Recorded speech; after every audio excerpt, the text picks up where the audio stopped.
What's up and welcome back. I'm John Stark from ActiveMovieGuy.com, your favorite blind film critic. And today we're going to talk about Faye. Faye Dunaway. Oh yeah.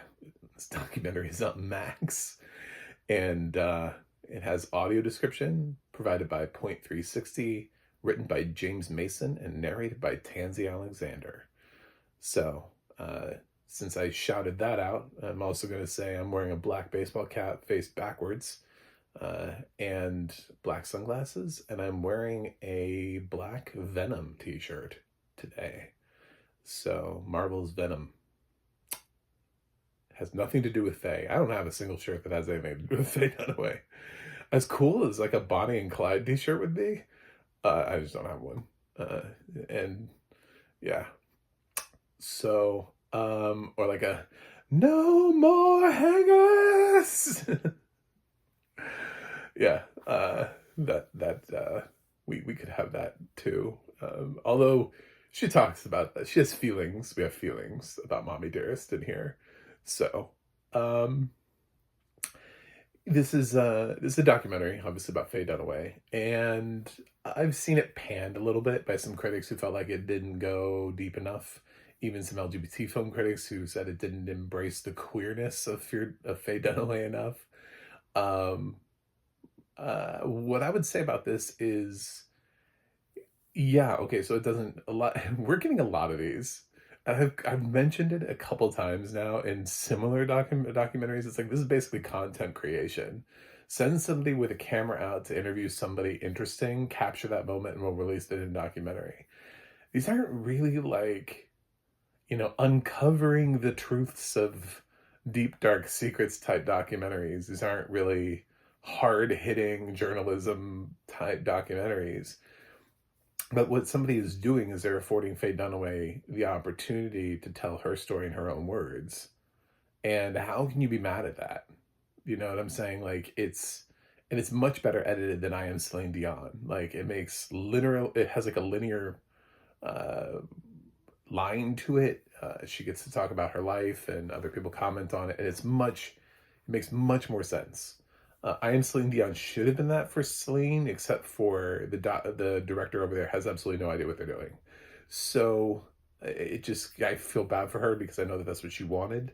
Faye, I think she got what she wanted here. I think she got to say her life. She got to talk about it. She got to ruminate on it. She got to offer advice. She got to talk about little things maybe we didn't know. Her son is featured quite heavily. Liam is featured quite heavily in here, also talking about his mother, and a couple other just sort of like random interviews from people who would matter throughout Faye's career, who would know Faye. And yeah, gets a comment on a legend, on a screen legend, on somebody who knew what it was like to be a movie star, knew what it was like to have critical acclaim, and then went through a period of time, this weird transition period that some actresses go through where, well, you can't play hot anymore. You can't play the romantic love interest. So what are you? She admits that her agent told her that he would rather represent a man because of career longevity, because men don't have that problem. Men can just go. But for women at a certain point, it's like, I don't know. And, but luckily when you're Faye Dunaway, as this film explains, later on in the 2000s, people who watched her films in the early days start making films, and they want to work with Faye Dunaway because they saw her amazing performances in the early part of her career, and now they're making films, so they want to call on Faye Dunaway to come in and do the work. And that is why these actresses like Faye Dunaway, like Anne Bancroft, like Ellen Burstyn got work way throughout the later part of their career, had to do so much with the respect for their body of work and the fact that these directors wanted to work with women like them. And they weren't sitting there thinking about, oh, it's too old.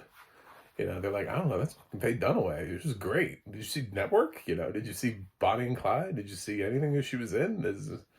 Yeah, great.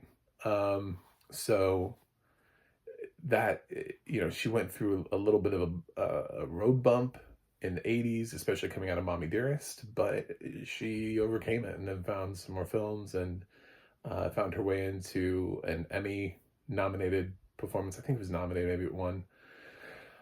Uh, and yeah, all through that, she battled alcoholism. She had one failed marriage and then she left that to have another because she wanted to have a kid.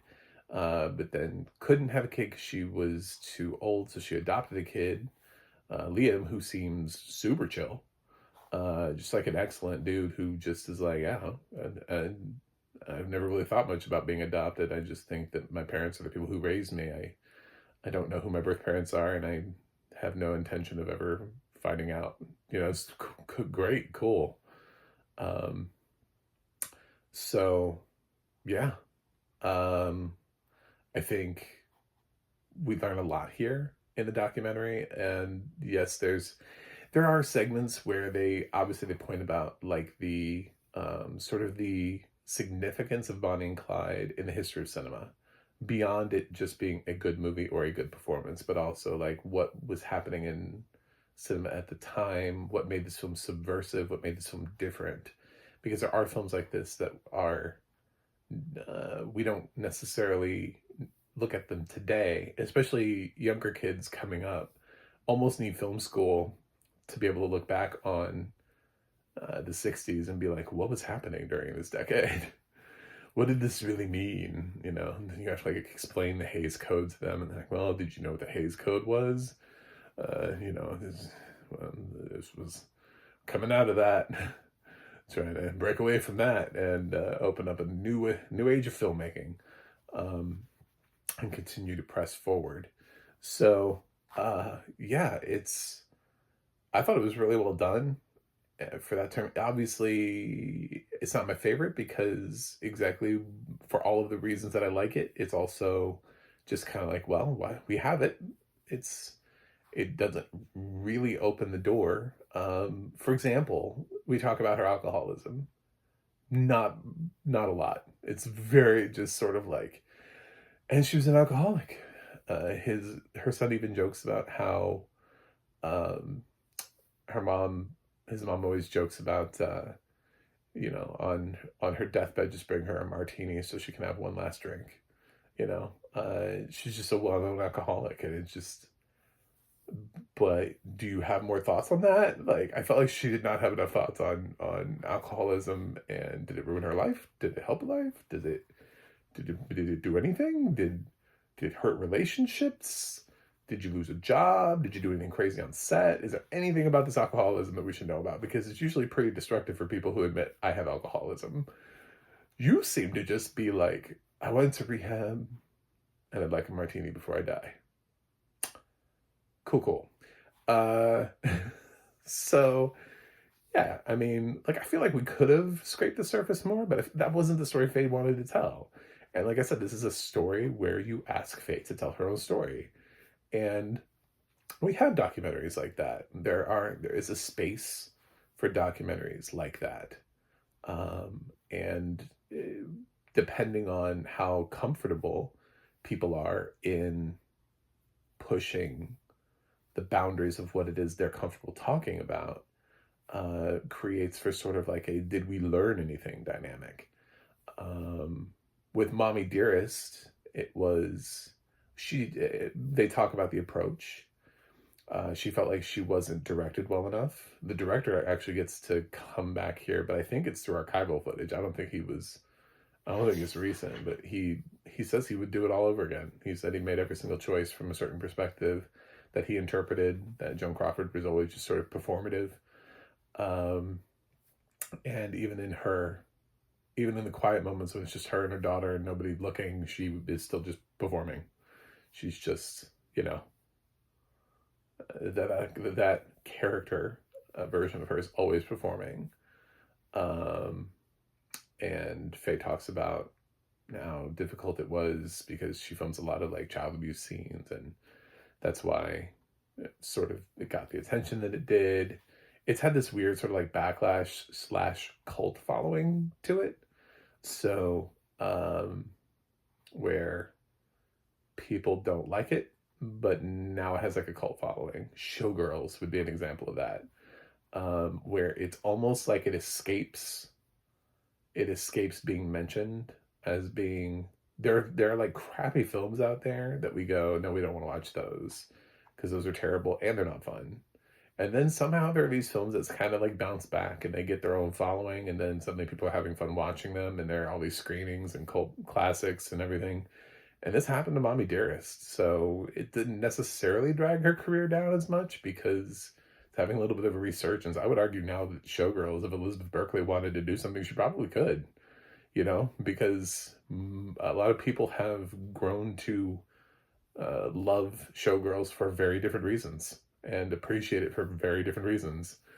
Um, so I've seen debates about whether or not that film is intentionally campy, whether or not whether or not Verhoeven directed that film in a certain way and we just missed it, whether or not it was all meant to be a parody of something, and like it was all a joke all along and we just never picked up on it the first time around and took it too seriously. So Mommy Dearest, I mean, the director stands by all his choices, so who are we except the audience that he has to try to make a movie for, to like and accept and enjoy. So and yeah, some people can come in and they say, yeah, I think the director didn't do her any justice. They're worried about the film and how it affected her career. They actually play a little bit of Roger Ebert, the Ebert and Gene Siskel, Robert Ebert at the movies. I should just say it's the whole thing. Reviewing the film and not liking it. But I've heard them say much worse things about films before. Actually, most of their stuff's on YouTube. Like, people have uploaded it to YouTube, and I have heard them say much worse things about movies before. Ooh, Lord. So they were being nice to Mommy Dearest. Even though it's not a great review, it's like, ooh, those two could be catty. Yeah, so I learned some stuff. I got Faye's opinion on some things. And overall it's like an hour and a half. It's like 90 minutes. So it just kind of breezes by. It's not a long documentary. It's not trying to dig in deep, but it does competently manage to tell a narrative thread with Faye Dunaway's voice, which I didn't think was hard until I saw I Am Celine Dion. And then I was like, what is this? Where are we going? What is the train of thought here? Who is editing this? I had a lot of questions. I was like, this is a layup, ma'am, sir, whoever's directing that. I don't know. I can't remember the director of the film. I think it's a woman. Totally missed. You missed a layup. Faye landed it. Faye was like at the free throw line. It's also a technical foul, so there's nobody even there to like look at. Everybody's behind them. So it's they're getting a technical foul shot. It's an easy shot. And they made it. Congratulations. So, some really obscure basketball reference, just in the middle of this. Is she important to queer culture? Yeah, absolutely. Because Mommy Dearest is just taken off, taking a life of its own, and also just really a lot of these actresses from that period are adored for their glam and their glitz and all that kind of stuff and fashion but she talks about what she wants to talk about. I don't think she hid anything. Maybe she doesn't realize how much of an icon she is. Maybe somebody needs to contact her and be like, do you know that we consider you to be an icon? How do you feel about that? Like, I think like Dolly Parton is aware, but I don't know that Faye maybe she's not aware. I mean, maybe that's not quite a fair. I don't know. It's very odd, but yeah, it's fine. Yeah, if you want to listen to Faye Dunaway talk about her life, go for it. Audio description wise, actually pretty good. There's this great sort of famous shot of Faye Dunaway winning her Oscar and then sitting by the poolside. Like the next day, like Oscar will change her. Like, how do you get changed by your Oscar win? And it's just like her relaxing by the pool with this Oscar.